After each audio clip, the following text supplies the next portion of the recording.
As the world deals with the fallout from last weekend's major IT outage, the company behind the failed software update has apologised while trying to explain what went wrong.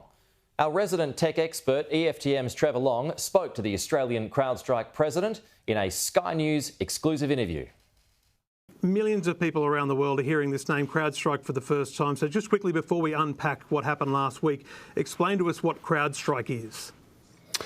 CrowdStrike's a cybersecurity company that is used by organisations around the world. We protect against some of the most complex attacks in the world, whether it's nation-states targeting governments, targeting enterprises, or e-crime actors. And I'd just like to start off by saying, we deeply apologise. I personally apologise for what happened.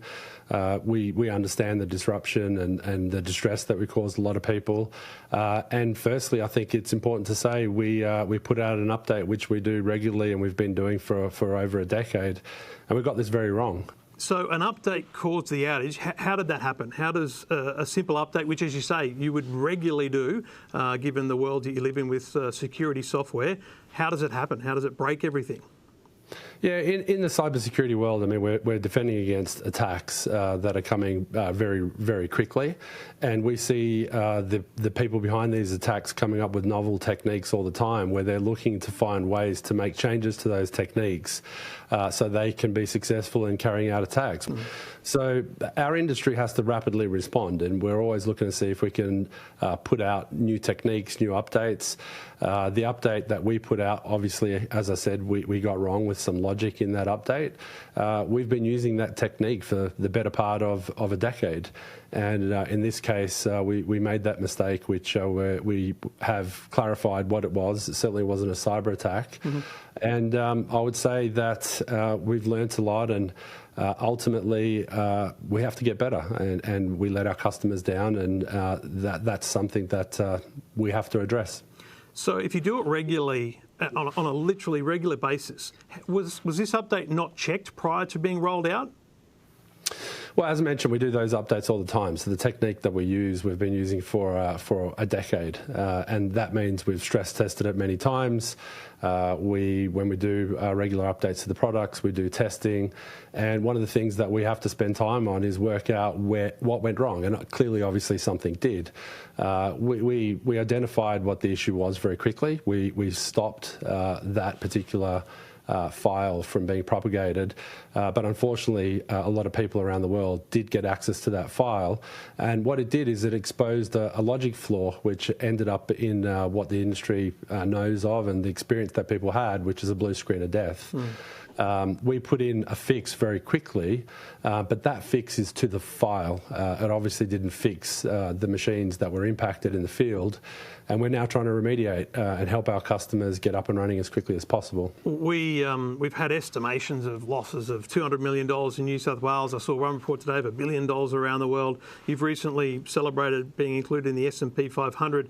How does CrowdStrike survive this as a business? Look, that conversation will be one that we talk about, where people want to talk about losses, and that conversation has to happen. But the focus is on the remediation piece. I'm very positive that we've moved into a different phase in terms of remediation. We've been doing a lot of testing over the weekend.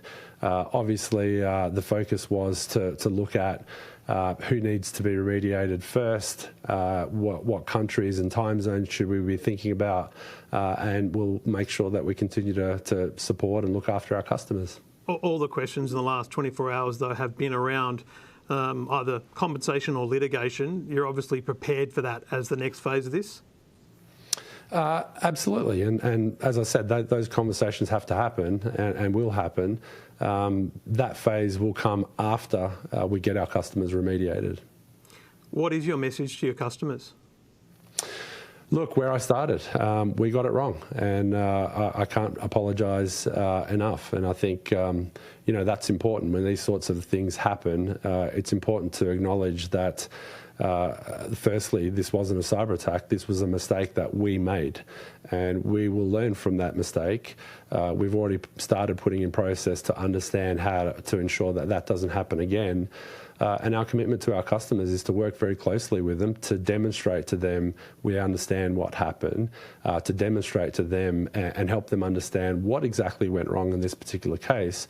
But I think the important part is really spending time to demonstrate how we make sure it doesn't happen again, and that's going to be the focus. Just finally, circling back to my original question around people who didn't know what CrowdStrike is, they're some of the people impacted who aren't your customers. What's your message to those people that couldn't board a flight or couldn't buy their groceries on Friday here in Australia?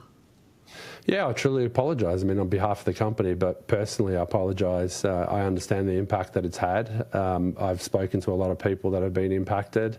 I couldn't say it enough. We got it wrong. We have to do better. We'll learn, and we'll demonstrate that what we're going to do moving forward to ensure that this doesn't happen again.